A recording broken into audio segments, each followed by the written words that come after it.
एक व्यक्ति था, उसके गुरु एक सन्यासी थे। वह व्यक्ति दुनियादारी से ऊब सा गया था।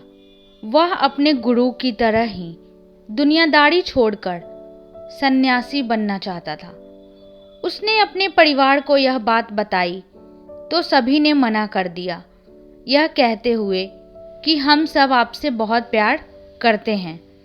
फिर उसने अपने गुरु को यह बात बताई, परंतु साथ ही कहा कि उनका घर परिवार, बच्चे और पत्नी उसे संन्यास लेने नहीं दे रहे हैं, क्योंकि वह मुझसे बेहद प्यार करते हैं।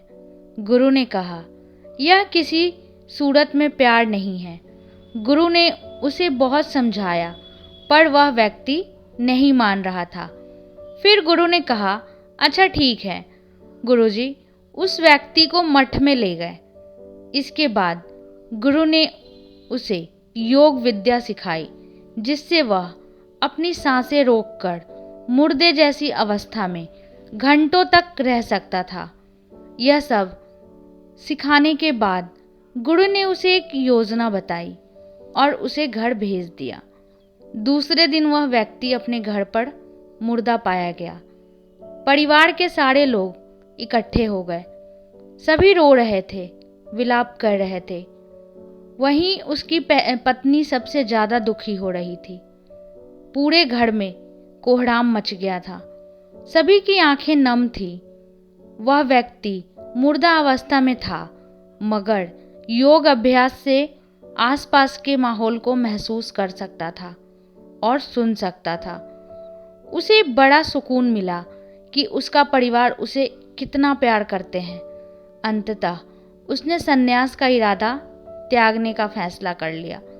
कुछ ही देर बाद उस व्यक्ति के गुरु वहां पहुंचे। गुरु ने सभी को शांत किया और अपने शिष्य के पड़े शव को देखा। कुछ देर शव को देखने के बाद उसके परिवार वालों को कहा, इस शव में जान फूंका जा सकता है। इस व्यक्ति को मैं अपनी विद्या से जिंदा कर सकता हूँ। यह बात सुनकर घर के सभी लोग बहुत खुश हो गए। सभी को एक उम्मीद का किरण नजर आ रही थी। फिर सभी ने उस सन्यासी से कहा, तो आप यह काम जल्द से जल्द करिए। इस पर उस सन्यासी ने कहा, एक समस्या है। इस कार्य के लिए परिवार के किसी अन्य सदस्य को अपनी जान देनी होगी। यह सुनकर सभी लोगों की सांसें रुकी की रुकी रह गई। सभी ने एक दूसरे को देखा। सन्यासी ने परिवार के सभी सदस्यों से एक एक करके पूछा, पर किसी ने भी हाँ नहीं कहा। सभी ने अपनी जान की ज़रूरत बताई और अपनी जिम्मेदारी भी। सन्यासी ने फिर उस व्यक्ति के पत्नी से कहा, अगर यह नहीं रहे तो तुम कैसे जियोगी? उसकी पत्नी ने तुरंत जवाब दिया, मैं इनके बगैर भी जी लूंगी। गुरु ने उस व्यक्ति के बच्चों से भी यही सवाल किया। उनका भी जवाब यही था। फिर यही सवाल उस व्यक्ति के माता पिता से किया। उनका भी जवाब यही था।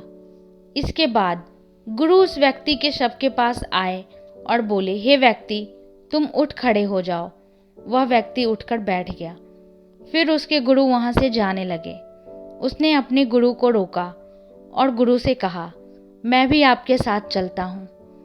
अब उस व्यक्ति को समझ में आ गया था कि उसकी ज़रूरत उसके घर में कितना है। अब वह एक पल भी अपने घर में रहना नहीं चाहता था।